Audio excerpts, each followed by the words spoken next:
Ah, salut Blanchette, je te reçois à 30 minutes du cœur.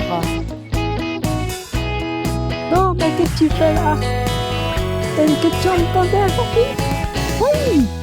Ah, comment fais-tu pour arrêter en public?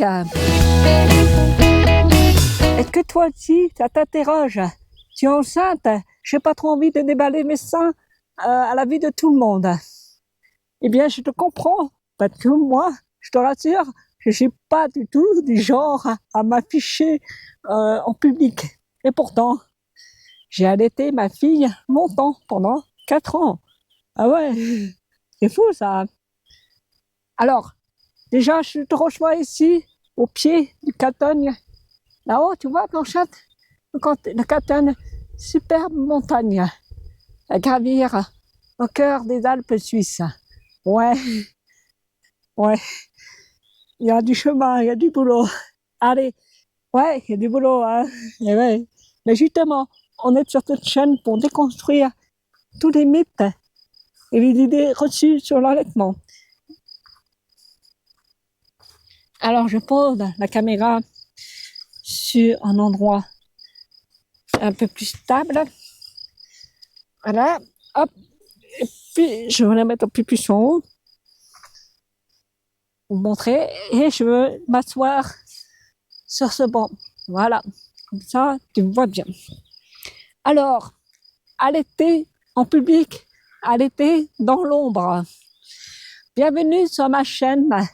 J'allaite au naturel avec Blanchette, que voici la mascotte.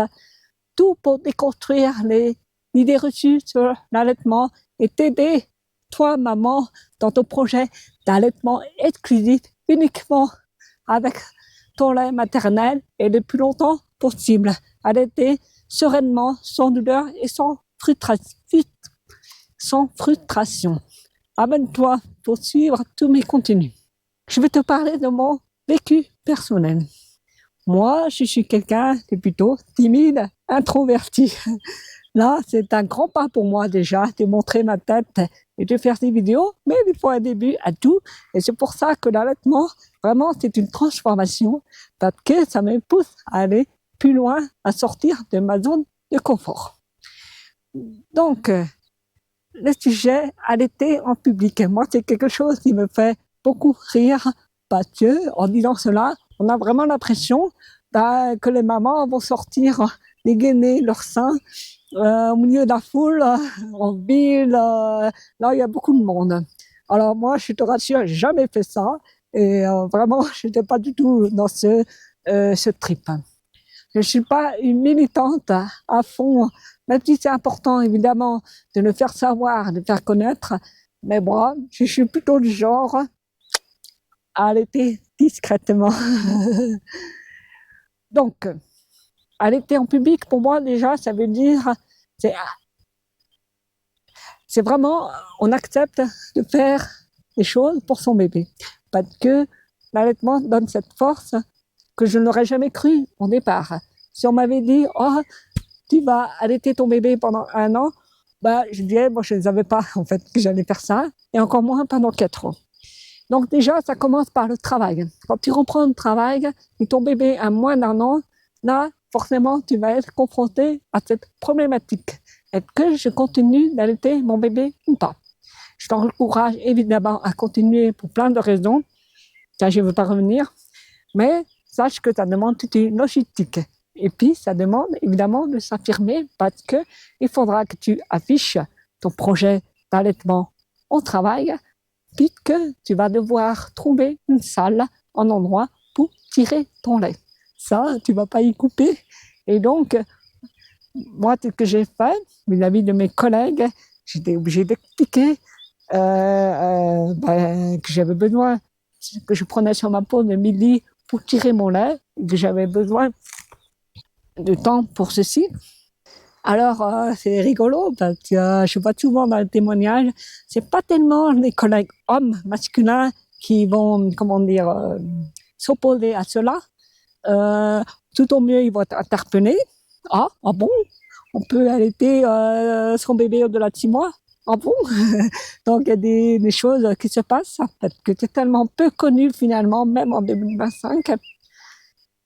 Et puis, par contre, au niveau des collègues féminins, quelquefois, il peut y avoir diverses réactions. Alors, il y en a, et je te le souhaite, d'avoir des collègues qui sont concernés par cette problématique et qui vont t'encourager, vont dire « Oh, c'est super !» Et puis d'autres peut-être qui vont te lancer des pics ou te dire « Mais ton bébé, il n'est pas trop grand, mais tu vas l'allaiter combien de temps?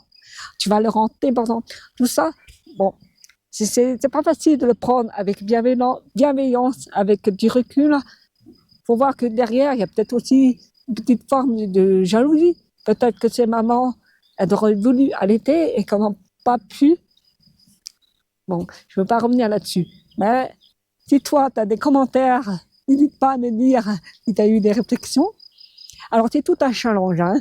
Travailler au travail, déjà, trouver un endroit pour tirer ton lait. Si possible, calme, fermé à clé, avec un point d'eau pour laver ton matériel, un endroit pour mettre ton tire-lait, c'est une grosse machine de tire-lait de qualité hospitalière, c'est pas quelque chose qu'on traîne facilement. Et puis, il y a toute la logistique derrière pour stocker ton lait, notamment au frigo. Alors moi, j'ai eu la chance parce que j'ai rien demandé à personne. Hein. J'ai pas été voir les ressources humaines. J'ai simplement prévenu mon chef. Je savais que, bon, voilà, c'est un collègue homme, mais je savais que mon chef était hyper bienveillant. Je m'entendais très bien avec lui. Donc, j'ai simplement expliqué, je retourne au travail et puis, j'ai besoin, je vais tirer mon lait. Voilà, j'ai simplement dit. Et j'ai eu de la chance parce que là où je travaillais, en bureau, il y avait justement la salle du médecin du travail qui venait de manière très ponctuelle, peut-être une fois par mois, pour faire ses visites médicales. Et dans cette salle, donc, il y avait un lit médical pour s'allonger, un petit bureau, et puis un petit lavabo, et il y avait même des toilettes intégrées, à côté. Et puis, bien sûr, une fenêtre. Donc, pour moi, c'était le top. Et j'ai simplement dit à mon chef, bon, voilà, je me mettrai dans cette salle puisqu'elle est très peu occupée. Et quand le médecin viendra, comme c'est une femme, je l'ai prévenue. Elle m'a dit, oh, pas de souci, bravo pour cet allaitement. Quand je serai là, je vous laisserai la salle pendant 30-40 minutes, le temps que vous fassiez votre tirage. Et puis après, donc j'ai installé mon matériel, j'ai dit aux collègues, voilà, donc toujours un petit peu cocasse. Et puis je mettais quand même un petit panneau occupé, ne pas rentrer, parce que bon, ça ne fermait pas avec clé. Alors après, au début, on est un petit peu indigné, et puis après, le temps qui passe, on est de moins en moins, pudique. Bon, je faisais quand même attention, tourner un petit peu, bon, voilà. Donc, me créer des conditions de confiance. Mais je n'ai jamais été dérangée. Et puis après, je prenais mes petits flacons, je nettoyais, et puis je prenais mes petits flacons de lait et je les mettais discrètement au frigo. Comme les collègues avaient mangé, en général, ils n'allaient pas voir qu'il y avait. Mais bon, voilà, ça peut aussi susciter des commentaires, des remarques. Dis-moi si tu rencontres des difficultés. Ça, c'est très important parce que c'est tout un challenge. Ça, c'est intéressant d'avoir des commentaires là-dessus. J'aide aussi les mamans à affirmer leur position. Parce que si toi, tu es aligné, tu en parles dans cette vidéo, que tu peux voir pour aller plus loin sur le sujet, c'est très important parce que ça va te permettre de t'affirmer et d'aller de défendre ton allaitement. OK? Donc, pour faire ça, pour résumer, c'est pendant la première année, après la naissance, tu vas être obligé de tirer ton lait. Donc, en France, la sécurité sociale rembourse l'allocation du tire-lait, donc c'est très bien, profitez-en. Moi, passé une année, j'ai arrêté de tirer mon lait parce que, faut dire ce qu'il y a, c'est très compliqué au niveau de la logistique et ils n'ont pas toujours aidé. et que j'avais un travail qui était quand même stable, toujours au même endroit. Mais j'ai une pensée pour toutes les mamans qui ont un travail nomade, par exemple, ou qui doivent assister à des séminaires de 2 ou 3 jours. Et là, c'est carrément tout un défi. Mais ça, j'en reparlerai une autre fois. Donc, pour revenir au sujet, aller en public, ça commence déjà par là. C'est allaiter au travail. Assumer le fait que tu as envie de continuer à nourrir ton bébé avec ton lait et donc de tirer ton lait pour lui donner en ton absence. Donc forcément, même si tu le fais de manière discrète, il y a des gens qui vont être informés. Donc tu n'as pas besoin de déballer, dégainer des seins vis-à-vis, enfin, aux yeux de tous, mais quand même, tu dois le dire. Et après 1 an, alors j'ai continué à allaiter ma fille, mais parce qu'elle était bien diversifiée, donc elle ne recevait plus de lait la journée, parce que j'étais aussi à temps partiel, mais j'ai continué à l'allaiter parce que c'est très important, aussi bien pour la maman que pour le bébé. Il y a plein de bienfaits au niveau physique et émotionnel. Et puis, alors ce qui est difficile aussi, parce que c'est pas seulement tirer son lait, c'est aussi toutes les conséquences d'allaiter son enfant longtemps. Je parle pour le travail, parce que j'avais le droit aux nuits coupées, aux nuits hachées. Et quand il faut se lever le matin pour partir au travail, ça c'est compliqué. Il faut aussi prévoir du temps pour le matin avant de partir, pour donner le sein au bébé, pour qu'il ait bien sa ration. C'est aussi compliqué le soir. Je me souviens, j'allais chercher ma fille directement après le travail chez la nounou, chez la nourrice. Et là, c'était le Big Bang, le feu d'artifice. Hop, très souvent, j'ai donné le sein dans la voiture.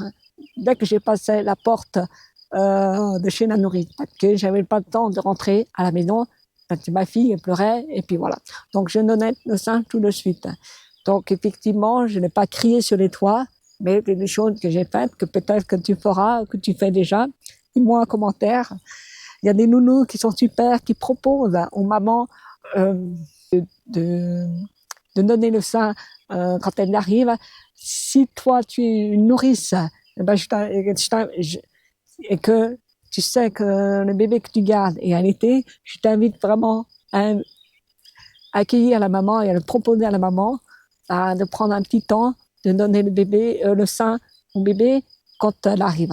Vraiment, parce que ça rend service au bébé et à la maman. Alors, au travail, donc je reviens sur les nuits coupées pour gérer la fatigue. Moi, ce que j'avais trouvé, de toute façon, très vite, vers 9-10 mois, ma fille, j'ai adopté, on va dire, la pédagogie Montessori à ma façon. Et donc, elle a eu un lit au sol, un matelas au sol. Et ma fille, elle se déplaçait à 4 pattes. Et comme la chambre des parents était à côté de la chambre de ma fille, juste à côté, alors ma fille commençait sa nuit dans sa chambre, sur son lit au sol. Et puis, dans la nuit, tout simplement, je lui avais appris à venir jusqu'à mon lit et à venir se servir, entre guillemets. Comme ça, c'était beaucoup plus simple. J'ai vraiment lâché prise. Je ne me levais plus la nuit. C'est elle qui venait et qui venait se servir à la source. Et puis, bien évidemment, ça a duré des années. Elle terminait sa nuit à côté de moi, dans le même lit que les parents. Bon, c'est un petit peu cocasse. On aurait dû prendre un lit XXL, mais bon, voilà, ça s'est fait comme ça. Et bien souvent, je m'en apercevais à peine. J'étais toujours réveillée, je me rendormais aussitôt. Et c'est beaucoup plus simple de faire comme ça, de lâcher prise, parce que comme ça me permettait de dormir. Bébé dormait, et mon mari, le papa, souvent, il s'en rendait compte, mais bien plus tard, au petit matin. Voilà. Donc, ça c'est important quand on travaille, parce que entre les journées, la fatigue, le trajet, le déplacement, c'est important de se ménager des moments où on simplifie sa vie. Moi, j'ai simplifié la mienne. J'ai trouvé cette façon de fonctionner qui va très bien. Et franchement, les gens, il y a des gens qui demandent que le bébé fait ses nuits. je dirais, peu importe. Ça, ils n'ont pas à le savoir. C'est ta vie privée. Quitte pas chez toi. Et les nuits, après tout, ça te regarde. Tu réponds ce que tu veux. Moi, j'étais très évasive sur le sujet parce que ça ne me concerne pas. Hein, après tout, je ne demande pas comment ça se passe chez eux, dans leur couple. Voilà, c'est des choses très personnelles. Voilà. Mais l'inconvénient, c'est vrai que je ne le dis pas assez. Et c'est important d'en parler. C'est pourquoi j'en parle aujourd'hui, pour donner des clés à toi, maman, pour justement te montrer que c'est possible d'allaiter longtemps sans pour autant être hyper fatigué. Je te l'ai dit, c'est important si que tu le dises en commentaire sous la vidéo, si tu as allaité longtemps ton enfant, au-delà d'un an surtout, pour montrer que c'est fort possible et qu'on est nombreux à le faire sans pour autant le montrer. Ça, c'est pas important. Vraiment, toi, tu dois faire comme tu le sens. Tu n'as pas envie de l'afficher et que tout le monde soit au courant. Il n'y a pas de problème. Vraiment, chacune fait comme elle veut et comme elle peut, comme elle sent. Ici, sur cette chaîne, c'est vraiment un entourage de bienveillance. Hein. On n'est pas là pour se juger. Mais c'est vraiment de déconstruire le but. Hein. C'est vraiment de déconstruire les mythes et de montrer que la fatigue, c'est pas lié à l'allaitement. La fatigue, elle est souvent liée à ce qui se passe autour. C'est-à-dire le quotidien, le manque de soutien. Je le constate très régulièrement dans mes accompagnements que les mamans, elles ont tellement se mettent elles-mêmes la pression, mais aussi l'entourage. Il y a tellement d'injonctions. Bah non, faut laisser courir un peu tout ça. Alors, je sais pas si c'est parce que j'ai pris de l'âge, entre guillemets, et donc je suis beaucoup plus j'accorde beaucoup moins d'importance à tout ça. Et vraiment, c'est important que toi, maman, tu te sentes confortable et ton bébé aussi. N'oubliez pas, n'oublie pas, si maman va bien, bébé va bien. Donc c'est valable pour tout l'allaitement. Et je dirais même que l'allaitement ne fatigue pas puisque tu n'as pas besoin de te lever la nuit pour redonner le biberon ou redonner la tétine ou je ne sais quoi. Donc vraiment, simplifions-nous la vie, arrêtons de nous prendre la tête avec ça et respectons les envies, les besoins de chaque famille. Finalement, il y avait très peu de gens qui étaient au courant que j'ai continué d'allaiter ma fille au-delà d'un an. Bon, c'est vrai que je suis pas du genre à aller beaucoup en ville ou dans des endroits très fréquentés. Donc, je m'arrangeais, en guillemets, avec ma fille pour soit donner avant, soit après, par exemple, s'il y avait un rendez-vous quelconque. Souvent, combien de fois j'ai donné aussi dans la voiture. Vraiment, la voiture, c'est un petit peu mon cocon, mon habitacle de sécurité, où j'avais mes petites habitudes. Et puis là, je donnais le sein dans ma voiture. Et puis voilà. Aussi avant, parce que j'ai fait beaucoup de ski, donc je donnais avant le ski, après, et puis pendant aussi, parce que, mais là, c'est différent, parce que en ski de fond, il y a très peu de monde sur les pistes. Donc, je trouvais toujours un endroit où il n'y avait pas personne. En randonnée aussi, combien de fois j'ai donné le sein, on n'était qu'avec mon mari. On trouve une souche, un arbre, un caillou, je m'assois et je donne le sein. Voilà. J'ai même trouvé, j'ai très peu de photos, mais j'ai trouvé une photo où en fait je donne le sein, mais ça se voit même pas. Parce qu'il faut vraiment un œil exercé, attentif, pour voir que tu donnes ça à ton bébé, enfin ton enfant, parce que c'est un bambin. Et vraiment, voilà, ça passe quasi inaperçu. Bien sûr, ma famille le savait. Et quand j'allais chez eux, bah, en général, je me mettais dans une pièce à part, un peu retirée, ou au fond du salon, parce que tout simplement parce que j'avais ce besoin d'intimité, et puis que je voulais pas être observée, dérangée. Et ça passait très bien. Et franchement, j'ai jamais eu de remarques désobligeantes. Certainement que j'ai eu la chance, mais franchement, ça c'est mon choix, euh, ma vie, et peu importe que les gens peuvent me dire. Et si toi, tu es plus dans une vision de combattantes, de militantes. Ok, il y a plein d'arguments en faveur de l'allaitement au-delà d'un an, mais tout ça pour te dire que si tu es quelqu'un d'un peu timide, introverti et que tu as peur que ça t'impacte, surtout n'aie pas cette crainte, parce que franchement, ça va bien se passer et puis tu vas voir que, en tout cas, c'est pas ça qui doit te freiner au moment du choix. Est-ce que je vais donner le biberon ou allaiter mon enfant? Parce que tu verras que ça, le fait d'allaiter ton enfant, il y a un lien qui se crée avec ton bébé et qui va te donner cette force, puis vraiment de repousser les murs, les barrières. Et tu vas voir, ça va te donner une force, ça te transforme. Ça te transforme dans ta vie de maman, mais aussi dans ta vie de femme. Et c'est ça que je souhaite te faire vivre à travers cette chaîne, à travers mon blog. C'est pour ça que j'ai mis en place ceci.